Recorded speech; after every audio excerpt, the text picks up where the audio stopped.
Today we discuss photographing in public. It's the title of a new book as we discuss street photography with George Schaub. Let's get started.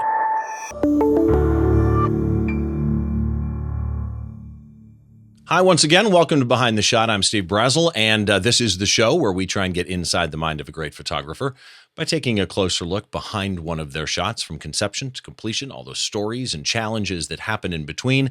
And today it's going to be about street photography. We have one shot we're going to dissect, and I think you're going to really enjoy this shot. Before we get started, a couple of reminders for you. If you want the show notes for today, or for that matter, for any episode that we do, you can always head over to the website. It's at behindtheshot.tv. Find this episode, and I've got a small gallery of my guest work and a little bit that I wrote about George, and we're, a bunch of stuff up there for you to look at. And the video is there as well. And of course, the show is available wherever you get your podcasts in two forms: audio only or video if your podcast app of choice supports video. And if your podcast app does not support video, the video is also at Behind the Shot on YouTube. Speaking of YouTube, if you are watching on YouTube, all the links we talk about, just like they're in the show notes at the website, all the links are also down in the description on YouTube, so you can go find out some information there. But on YouTube, I don't put the full description and blog posts that I write because YouTube has some character limits. I mean, they're fairly big, but there's a lot of text I've got up there. If you want to read the full bit, though, head on over to the website. And one last thing I want to do is just thank my friends over at DVE Store. It's dvestore.com for all your digital video equipment needs. They have provided the high-def video, and I much appreciate everything that they do to support Behind the Shot. And let's get into our guest here really quick, because this is somebody we've been working on getting this show going for a while. And as I was researching George's work and George's history and his resume, etc., George is going to be an interesting guy to talk to. George, how are you? I'm good. How are you doing, Steve? Good? I'm doing really good. It is nice to meet you in person, sir. Well, here we are, screen to screen. Yeah. which is the 2022 version of a lot of things nowadays. For sure. I mentioned looking through your resume, your CV, your website, everything. I was somewhat caught by surprise at how deep your career has gone. You are an author. You've self-published a number of books. We'll get into the most recent one a little bit later. You are an educator. You're an award-winning photographer. And I kind of want to start with your photography bit and history. You started photography in 1966. Is that correct? Well, actually, I was raised in a photographic household. My father was a photographer. He was actually a lab tech. When he came over to this country, he came from Germany in the early 30s, and he came over to this country and immediately got a job on Lexington Avenue because he was an apprentice lab technician, photographic lab technician in Germany.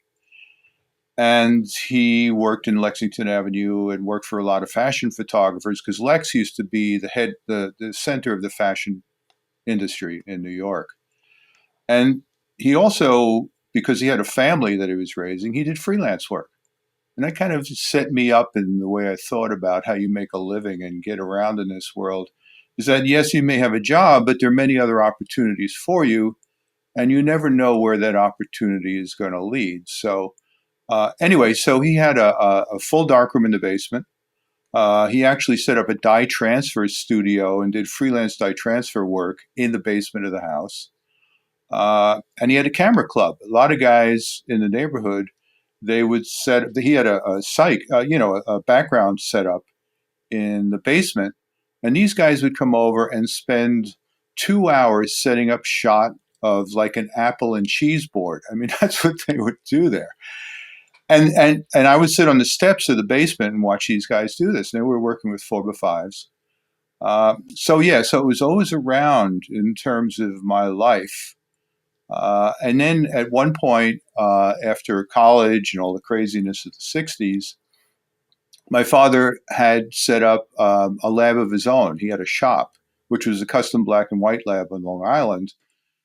So after I got back from my travels and everything, the family said, well, why don't you come and try this out? And I said, sure. And I'd been taking pictures all along, obviously. In college, I worked freelance as a photographer for a number of local places in New York. One was International House, which is where all these students from all over the world came and they needed a PR photographer.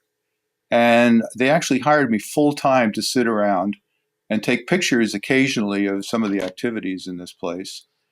And I ended up playing a lot of chess during that job, I must say. So from there, after that, I came back and they said, well, try coming into the business. I said, sure. So then I got into doing custom black and white work. I've always loved black and white. There had been color there. My father had gotten sick, so I had to sort of come in and help the family out. And so I said, okay, I'm going to just do black and white. Color is a pain in the neck, and there's too many, chemicals in color that I didn't want to really get involved with. So that's what I did for many years, and then I got into um, going out and shooting. And New York, of course, was a bus ride away, subway ride away. So I'd go into New York a lot and photograph there. And then I got involved with writing at the same time which because which my whole which is an interesting part of your career, by the way. I mean, yeah. we're talking New York Times Sunday Arts and Leisure section, Travel and Leisure, Popular Mechanics, PDN, Men's Journal. Mm-hmm. Did you have to make a choice at that time between photography and writing, or did you do both at the same time?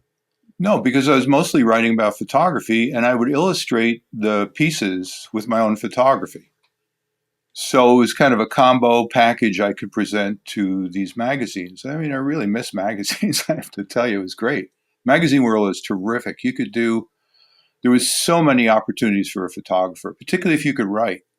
The world was open to you. You could propose anything. Like with Travel Holiday Magazine, which is of course defunct like a lot of the other ones.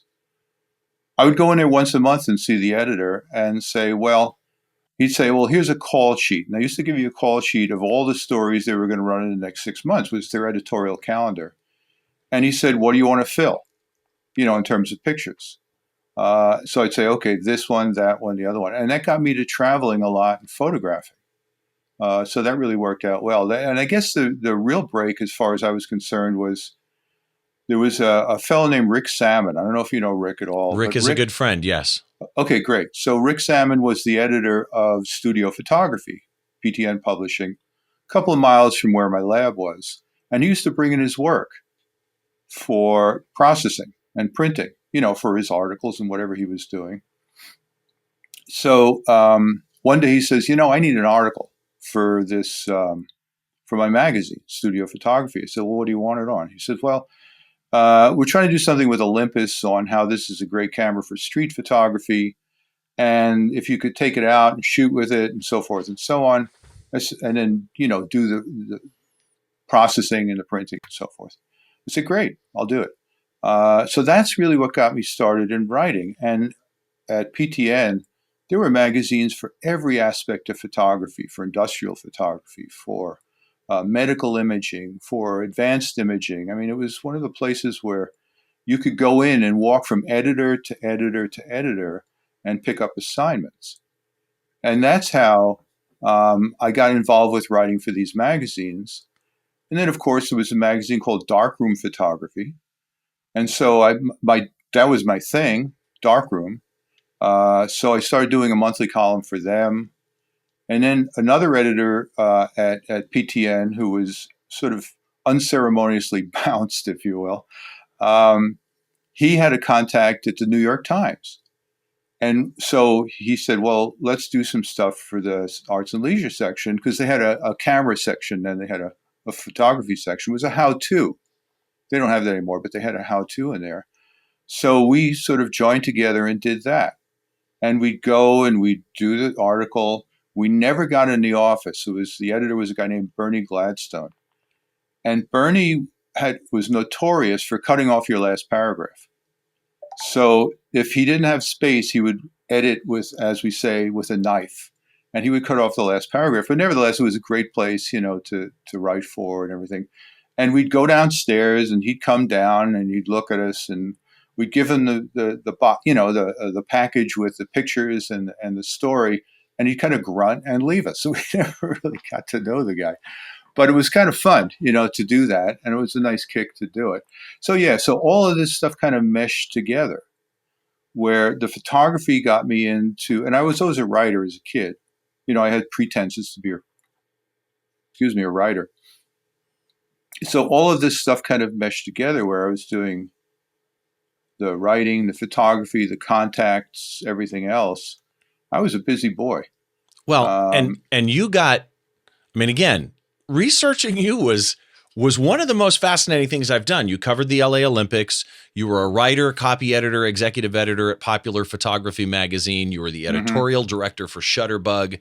I mentioned earlier a bunch of different books, and now your new book, which you've self-published through Blurb, it's called In Public, which just the title alone, so many people would just put street photography, but In Public brings in so many different connotations. And I've seen your book in PDF form, and it covers so many things that I don't think street photography would cover. You are journalistic in nature, obviously, in what you shoot.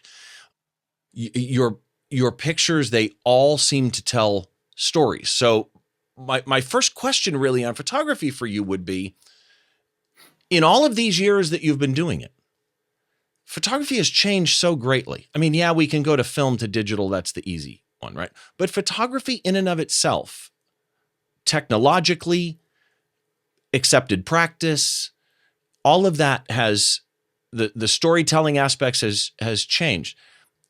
Is there a part of the changes that you've seen in photography that is a favorite change of yours, or is there a least favorite change of yours?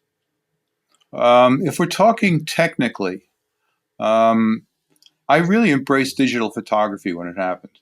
It was almost a necessary thing because I was, working as an editor of a magazine, and I had to get involved with what was going on with that particular world. And I found it actually quite exciting when that changed, because there was a whole new world to talk about. There was a whole new world to discover.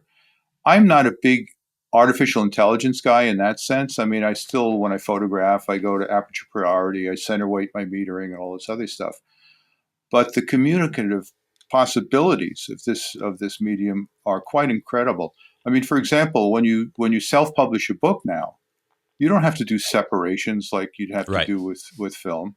You are basically working from the raw file that you photographed, and you can process that yourself. For anything that I've self-published, and also for most of the books I've done since about 2000, it was computer to plate. There was none of this separation stuff. So digital allows us to communicate a lot more, in a sense, and print. And I've always loved the print. I've always loved printing. I taught master silver halide printing at the New School for many, many years. I learned from some really incredible printers like George Tice. I studied with him for a while. So for me, the communication of the print is incredible, but the book is also amazing. You can sit down and get a body of work, and let's say you've got, different themes that you're working with. But now what you can do is consolidate those themes, find a reason for doing it, and communicate that reason in whatever way you write, or whether it's poems or whether it's sentences or captions. And you can create a real statement around a body of work that you've done. So I find that's really good. As far as the other aspects of it, all the obsolescence and all the changes in file sizes and different types of formats and things. Well, I mean, that's part of the growth of what we have here. And I think you can keep up with it, but I don't think you have to. If you have equipment that's a few years old, you're great. If you have the right processing program, you're great. You don't really have to worry too much about changing all the time like you do with browsers and everything else. There isn't that much updating. But yeah, I mean, that part has changed. And again, I'm not a big fan of artificial intelligence and all, find the eye. Well, I hope I can find maybe not the eye, but I can get the bloody scene in focus. I don't need a camera to do that for me. You said something though that is so key that I think people forget, because we all get that gear acquisition syndrome. It's happened to me partially because I'm in tech for a living and I love the latest tech, But I mean, let's be honest. You could have a 5D Mark II today and Yep, make completely sellable images, right? absolutely. You can very easily use an entry-level APS-C sensor camera today, get a job, make money, and make sellable pictures if you have I don't want to say the natural talent. It could be trained talent, but if you have the ability to make a picture that there is a client for. So that kind of brings us up to I want to touch on this picture from your book, which as I was looking through your book, as you were assembling this book, what made you come up with the title In Public? As opposed to all the other names you could have come up with. I love it because it's short, it's succinct, and it tells exactly what you're going to get. Well, because it's when you go out in the world that you begin to see these things that I have in the book. I mean, you know, I am also I love nature photography. Ansel Adams is not Ansel Adams, but well, yeah, sure, Ansel Adams, but more like Minor White and that crew really appeal to me in terms of what they're showing us, in terms of how the camera lets us see beyond what we depict, in a sense. But I realized that when I was starting to work on this, I spent a lot of time walking around. I'd go to a city, I'd walk around the streets, I'd walk around the back alleys, I'd walk wherever I was going. And these kind of things would sort of show up for me. And it was a way of my being aware of where I was. To me, it's all about awareness of your place in the world. And that's where the in public comes from. Because when I made the selection of these pictures, and there's many more that I didn't put in there, of course. It was all about like sort of seeing people eye to eye. A lot of the pictures in the book, I'm really there in front of the people. I'm not sneaking pictures. I'm not shooting from my waist like a lot of guys I know who shoot in the street do. I definitely now, one of the things is that I'm rather tall. I'm about 6'6". Oh, So wow. I'm not really concerned too much about the street in that sense, if you understand what I'm saying. Yeah. Um, but at the same token, I'm somewhat of a recluse as well. So when I go out there, I'm awake, I'm aware, and I'm really looking to understand human nature. I'm looking to also sort of express something that goes on within me. And when I make a connection with a scene or a person, right away I understand that this is a picture I should make. I See, don't know if that's that really. interesting to me. That's really interesting to me because I love street photography, but I do find in maybe it is the digital world. Maybe that's what has made this change that I'm about to mention is the ease of snapping a whole bunch of photos and whatever. But I seem to find more street photographers today are more putting out work that is uh, uh, graphically interesting, almost like a graphic design, Mm-hmm. geometrically interesting, but I have difficulty finding the story in it. Whereas when I browse through your book, for example, I'm not gonna describe this picture in detail, folks, because I'm gonna tell you this. When I saw this one picture that we originally even considered for doing the show on, maybe we should do it again down the road. But it's the one with the guy in the bike on the wire, right? And they're looking right at you. You're not hiding. They're looking right at you. And there's another guy on the side of a chain link fence. You'll know it, folks, when you get the book and you read the book, you'll know which one I'm meaning because it leaps off the page as, you're not trying to do a graphic design layout in the modern world. You're capturing a story that's unfolding in front of you. And I love that about this book. But as I was flipping through pages, so I'm looking through, I have to try and describe this. I'm looking through a PDF that George sent of his book In Public, trying to think, what's a good photo for us to dissect? And oddly, when I got to what is effectively the back cover of the Mm-hmm. book, it stopped me cold, not because it was the back cover of the book, because that story, that picture had all of this. It's graphically wonderful. It's compositionally wonderful. There's text, that make sense. There's people that make sense, and there's even some that don't make sense. It really, honestly, it's a mystery. It's the mystery wrapped in an enigma type thing, right? It's a story that you think you know, and then you start questioning yourself. And I absolutely, as soon as I saw this picture, I kid you not, it was like, okay, that's the picture that we need to do. So let me just remind everybody, if you want to see a small gallery to get kind of a taste of George's work, head over to the website. It's behindtheshot.tv. I also wrote a little bit there about George that you can read and find out more about him.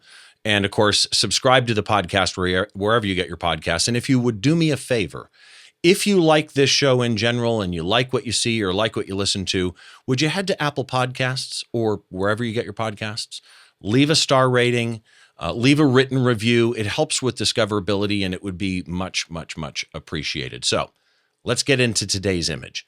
Illusion Realite is the image. And this is, as I say, it's the back cover of the book. And I'm going to describe this for those of you that are on the audio feed. But before I do, let's talk technical a little bit here. George, this was film, I think you and I were saying in the green room before we recorded, but do you remember the body and lens you used for this? Yeah, this is probably an FM2, a Nikon, and the lens was probably a 28 f2. Okay. Do you still Yeah. shoot Nikon? No, What do you shoot now? Canon. Okay. Do you mind me asking which body? 5D. Okay. And so it was film, so you may not remember, but any inclination what you might have shot this at? Well, I mean, generally when I was walking around, I would shoot Tri-X. I mean, that was the sort of the combination of good grain and fast speed. And I think in terms of the settings, it was probably, it's sort of in the shade of the street, but there's some light hitting there. I would generally center weight, overexpose, underdevelop, probably about f5, 6, or 8, and definitely about 2/50th of a second. Now, let me just ask you a question then. Why 5, 6, or 8? Did you always go around there? And if you did, why? I just liked the sharpness. I was raised that the sharpest part of the lens is 2 stops down from the max, or the minimum aperture. So I try to keep it at about f8 most of the time. Okay. And 2/50th, was that common for you that you always wanted to go? Well, in this particular, when I was on the street and there was people moving, 2/50th was about where I wanted to be. Did you, this is totally separate from this picture actually, but just in general, there are different schools of thought in street photography where you want to tell the story and you want that sharpness, or there are times you want motion and you want motion blur of somebody. Did you go both ways, or did you always lean towards the sharp? To sharpness. Okay. Because I knew I was thinking about printing all the time. Let me describe this for those of you that are on the audio feed. And I got to be honest ahead of time. There's a lot of times that I say this is going to be difficult. This is not a difficult shot to describe. It's a difficult shot to describe in a way that you're going to understand the complexity of the story here. Because as I mentioned a second ago, there are some things in here that at first glance, wait a minute. No, it's not. Right. So let me try and explain. And when I'm done, George, you tell me where I got it wrong. Okay. So it's eye of beholder, my friend. Yeah. Well, that's true. It's landscape orientation, but it's not normal, as we think of today, like a 4:3 ratio. This is a 16:9 image as it is done. It's black and white street photography, but it has energy in it, right? There is a person in this that is moving. Their hair is moving in the wind. Their feet are apart. They're clearly walking, right? So let me paint the scene for you, starting with the background. Picture the side of a building almost as though, this may not be, it doesn't matter. I want you to picture in your head that you're standing on one side of the street, looking across the street. You see a very narrow sidewalk, like a European sidewalk. And this may be, was this in France? Yes, in Paris. Okay, because it has the narrow sidewalk and you're looking across the street and you're seeing a large picture window like you would see at a department store, right? The window is dead center in the frame. And on this 16:9 frame, I'm just going to start with the window first of all.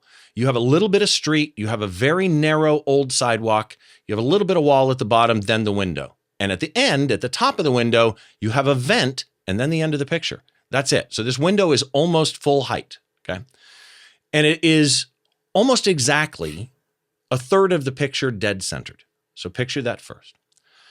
Around the window is a black wall, could be marble, something like that. And on the left side of the window, on the top rule of third, it says illusion. On the right side of the window, continues that phrase, top rule of third, realite. And at first you just think, okay, there are words on a wall. But illusion realite, when you look at the rest of this picture, is spot on. Man walking on the left side of the frame outside the window. Wall, he's in front of the blank wall. His hair's blowing up. He's got Velcro shoes. That's how much detail there is in this. One foot is about half off the sidewalk, clearly moving. He's wearing a shirt, a sweater, a jacket, and sweatpants. All the clothes in this black and white matched perfectly to very unique shades of gray in black and white. Can't overstress that enough. That difference in shade, and even the sweater to the shirt to the jacket to the jeans to the shoes, makes this guy, and his hair being dark, makes this guy pop off this dark, blackish wall, right? But then here's the thing. And by the way, there's something on the wall behind him. I'm not sure what it is, but in the window now, the window is square. The window makes a frame. And it's a frame within a frame. In that frame is a man with a suitcase on the left, walking the same direction, left to right, as the guy that's not in the window frame. And here's the thing. As you first see this, you think, oh, that's a reflection of another guy in the street. Okay? There, by the way, the street is like a cobblestone. Okay? And the image that's in the window is skewed. So the bottom of it is pushed back, right? As though you're looking at it from laying down. Here's where it gets weird. It's clearly not a reflection of somebody in the street because his shadow is going in a different direction. His shadow is going from him down to the right at like 4 o'clock.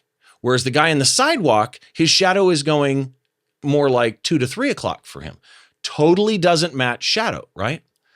And then you realize in the window ever so subtly, on the right side of the window, there is a real reflection of a man walking towards the guy that's in the picture and in the street.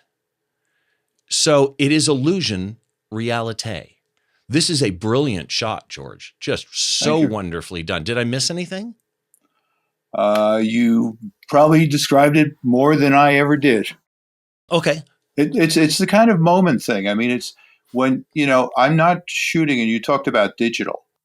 I'm not shooting fast frame rates here. This is one shot and go because this kid's gone, right?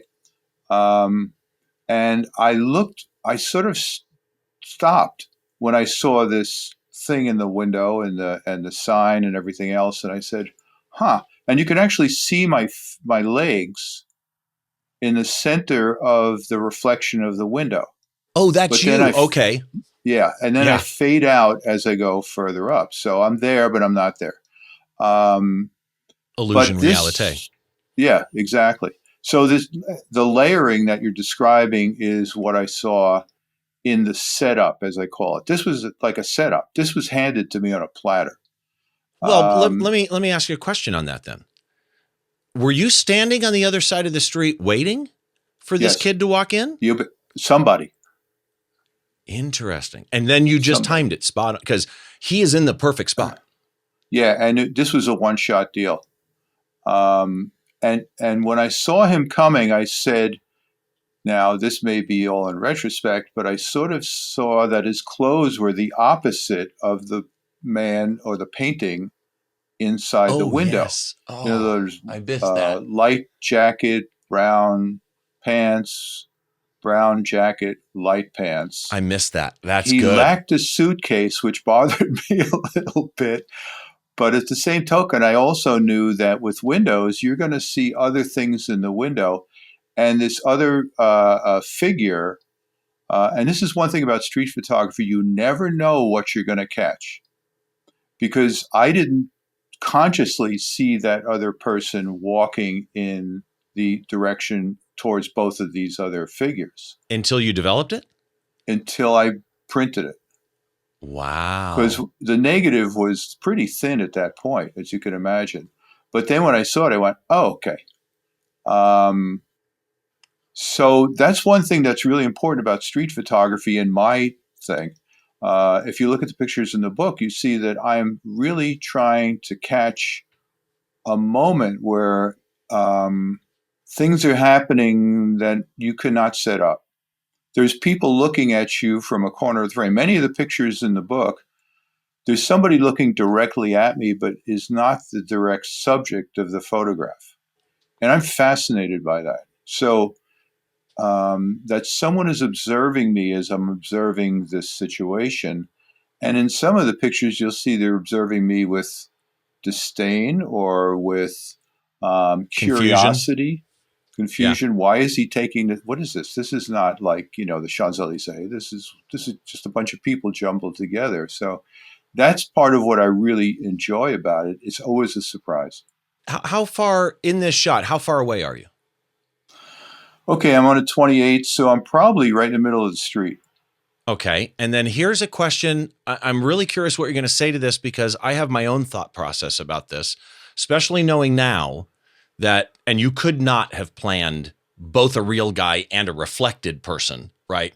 There's no way you could have timed two people being in the right spot, but the guy on the right side reflected in the window isn't over the frame in the window that the guy with the suitcase is in.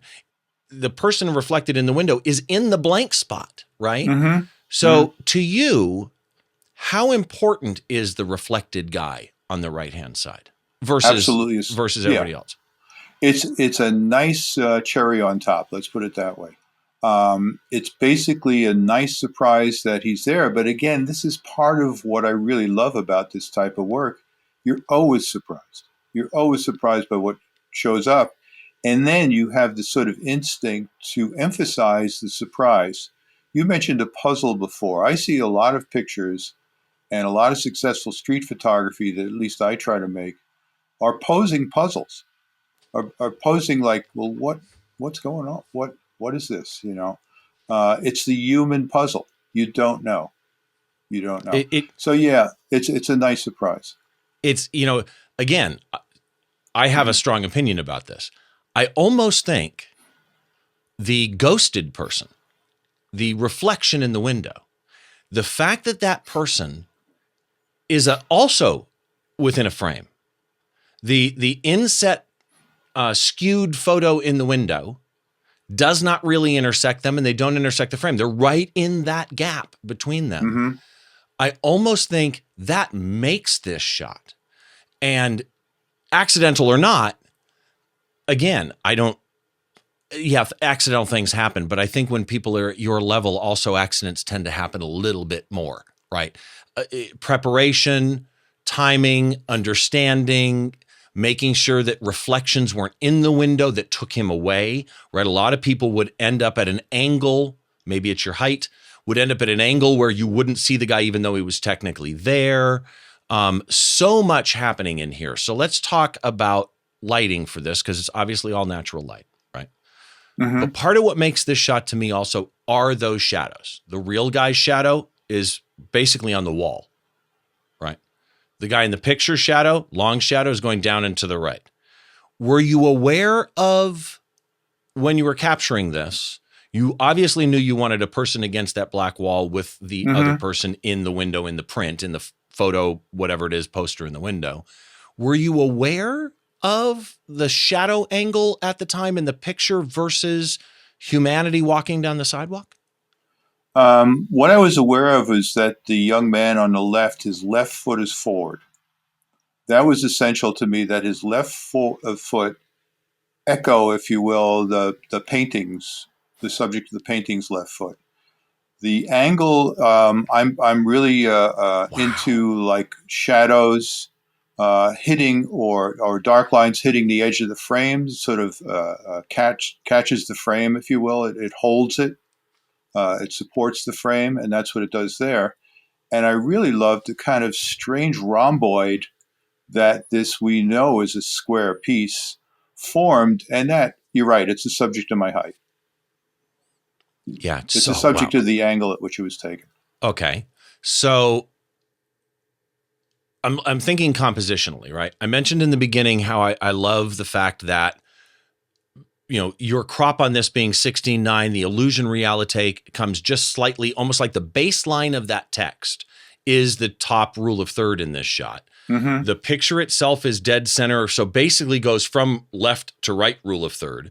The balance in this, really, the balance of the text and the visuals here all help what I would call, do you know who Escher is? Remember Escher? Yeah, Like I was a as a big matter of Escher fact, I was fan. in his museum last year or I, 2 years I ago. big Escher fan growing up, and there's almost an unbalanced Escher feel of the people, the light angles, the skew of that picture at the bottom. How much of when you're standing in the street or on the other side of the street, whatever it was, how much of that, how much of that angle? So let's go, to that geographical, not geographic, I'm sorry, the graphic design type aspect Mm-hmm. of the picture. How much of that were you aware of pre-shoot? I think I was pretty aware of it because one of the things I do when I walk around the city, also or the street, is I'm a big graffiti fan, but mostly torn posters. It goes back to Rauschenberg. I mean, you kind of look at these things that are created and necessarily temporal. And so a lot of that is squaring it up or skewing it or whatever. So it's very important in terms of how things are balanced to me and how there is sort of a traveling through the picture. If you look at some of the other pictures in the book, you're traveling in a circle from face to face to face as you move through the pictures. And that's what I look for too. Now, of course, this is subject to edit. This is subject to how you crop it when you print it. But by the same token, the emphasis of that is very important to me. So you just mentioned cropping and editing. I love the fact that this particular image is that 16:9 wide panoramic type feel. It emphasizes the text. It emphasizes the motion left to right. It emphasizes Mm-hmm. the sidewalk and the street. But all of your black and white work has not even just this image, right? All of your black and white work has kind of a classic black and white feel to it. So this was obviously film. In the digital world now, what software do you use? Well, Photoshop, of course. Okay. Yeah. And is there a common workflow that you have? What do you normally do to your photos nowadays in the digital world in post? Well, certainly if I'm working in black and white, the first thing is conversion. I'm very aware of the tonality. That's the most important thing to me. Like what we talked about with this guy with his layered clothing. Absolutely. I mean, I am not. Sometimes you do things expressively, and you zap the tonality. You get hard on it. But for me, the tonality is the most important thing. I was, raised in when you make prints, you do contact printing, and then you do timed, strips, 1 second, 2 second, 8 seconds, 10 seconds on the print. You see what grade paper you're working with. I mean, I came up with graded papers and variable contrast papers, and that translates immediately to Photoshop where that tonality is under control. I don't do presets at all. I try to craft the tonality myself. I'm looking for this type of work, open tones, open information. The shop's open. We want to see everything we can in the situation. Um, Maybe a little vignetting here and there, but beyond that, it's pretty straight up stuff. Do you dodge and burn too, or? Um, Not necessarily because Um, it depends upon the image. I mean, I can't really give you a general rule on that. I will close off the edges sometimes. Certainly in this print, the sidewalk I brought down a little bit because it was a little too hot for me. Okay. But those are the things that are just standard, darkroom work. Right. Yeah. Because one of the things, every picture in your book did one other thing that I really, really liked. I see a lot of extremes, high contrast street. I don't want to say low contrast street, but kind of washed out contrast type street photography. All of your shots do something that I prefer in black and white street photography, which is you use the full histogram. Like if I pulled this image up in Photoshop and brought levels up, this thing is 0 to 255. Yep. There's black and there's white. Somewhere it may be a dot, but it's in there and the histogram hits both ends. And your use of the spectrum that you have available to you, which is only effectively in the digital world, 256 shades of gray in black and white, with a few exceptions, obviously, is just, I love it. So I want to go into a speed round with you. I'm going to ask you a number of questions. Answer them as quick as you can. You got it. Ready? Mm-hmm. Your favorite street photography tip? F8 and be there.